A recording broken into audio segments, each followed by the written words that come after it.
Hello again, everyone. It's great to be with you. Here we are in the 22nd week, 22nd Sunday after Pentecost already. My goodness, time is just flying. Our gospel this morning is from the 10th chapter of Mark. James and John, the sons of Zebedee, came forward to him and said to him, "Teacher, we want you to do for us whatever we ask of you." And Jesus said to them, "What is it you want me to do for you?" And they said to him, "Grant us to sit, one at your right hand and the other at your left, in your glory." But Jesus said to them, "You do not know what you are asking. Are you able to drink the cup that I drink, or be baptized with the baptism that I am baptized with?" They replied, "We are able."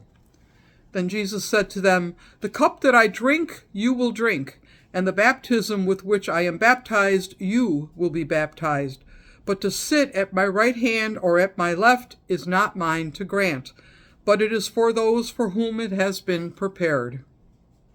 When the 10 heard this, they began to be angry with James and John. So Jesus called them and said to them, "You know that among the Gentiles, those whom they recognize as their rulers lord it over them, and their great ones are tyrants over them. But it is not so among you. But whoever wishes to become great among you must be your servant, and whoever wishes to be first among you must be slave of all.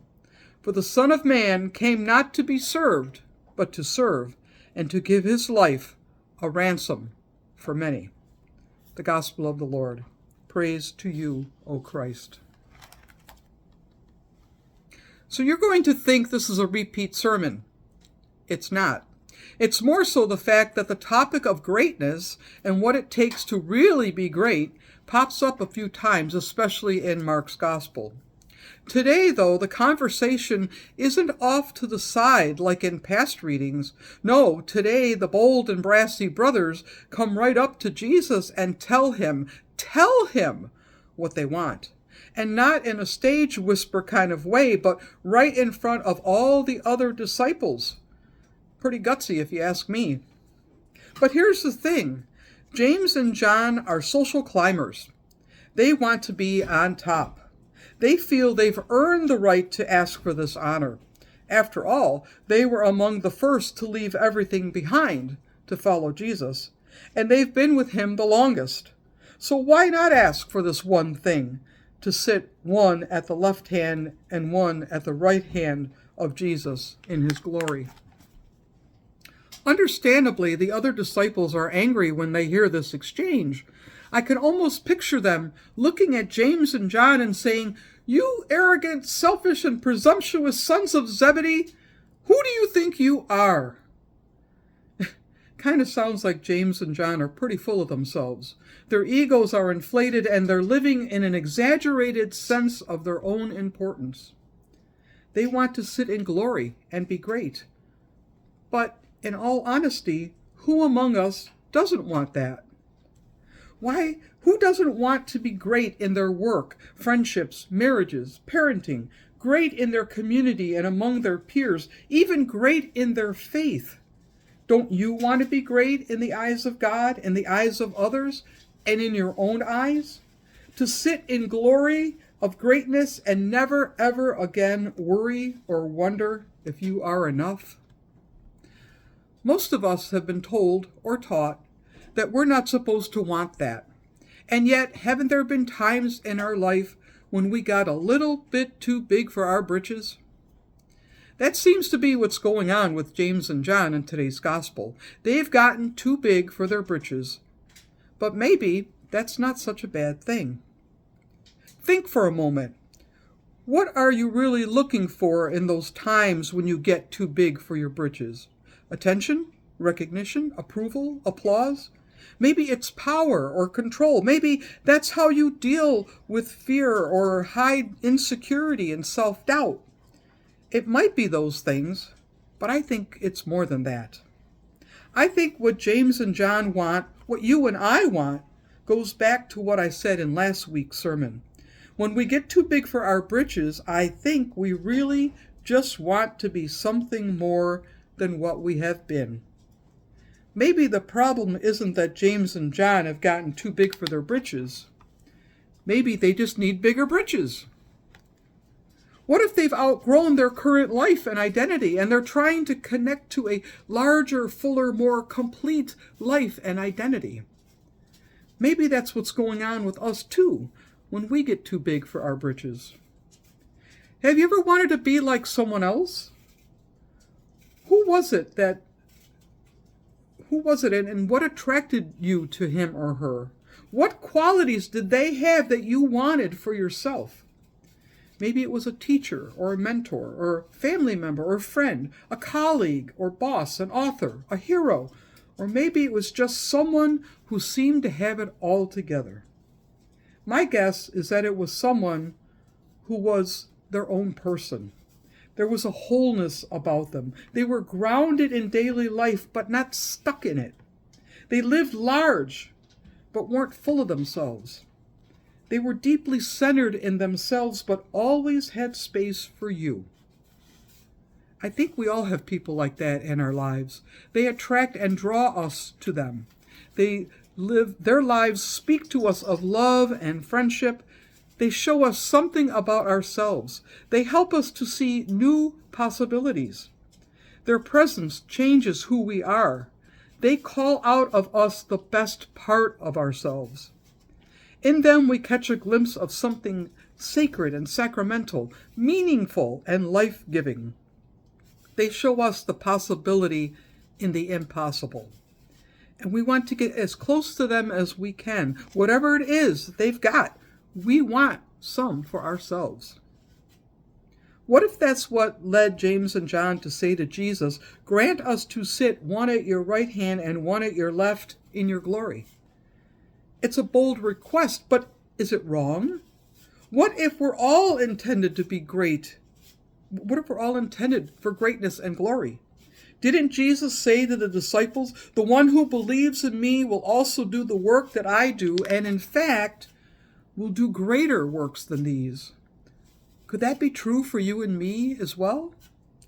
And I wonder if James and John are right in what they seek, but mistaken in how they are seeking it. Maybe they just haven't realized that glory and greatness are not about the many ways we lord it over another. Power, rank, position, prestige, reputation, beauty, accomplishment, skills. Maybe glory and greatness are not something we are given, but something into which we are transformed. Maybe it's not something we have, but something we become. Jesus doesn't say no to James and John, and he doesn't dismiss or judge their request. He doesn't ridicule or belittle them. Instead, he says, "You do not know what you are asking." You could hear that as a criticism, but what if it's actually a warning?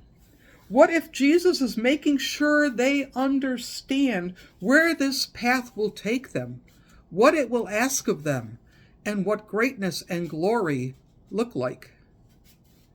And they don't look like what most of us have been told that they look like.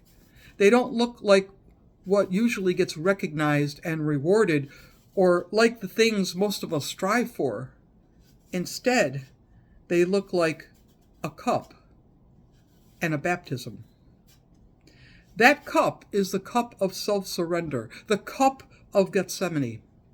It's a choice between the will to power and the will to meaning and life.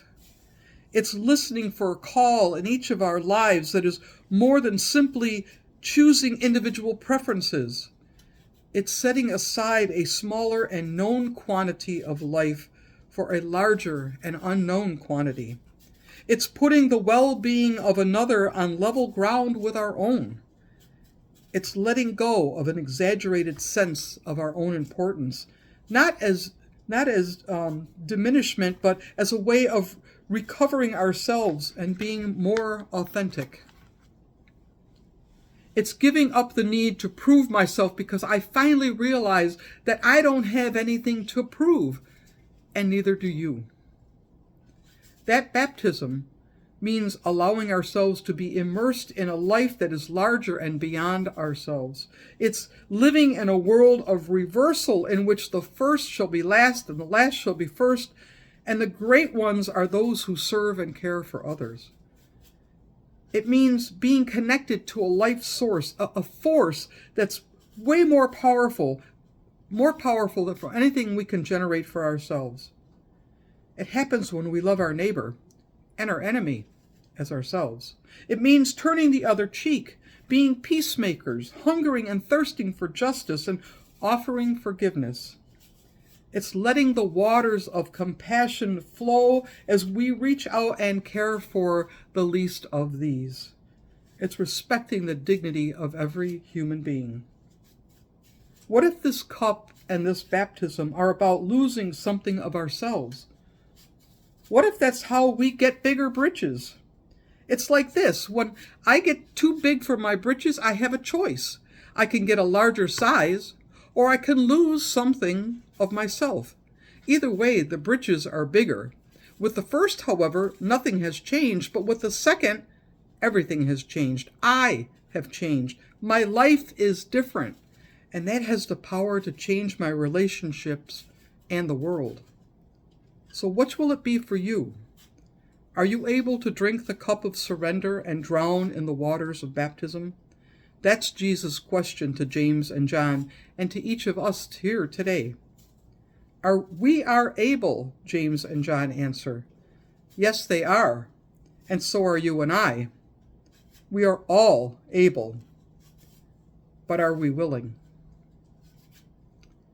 And all God's blessed people say, Amen. Have a blessed week.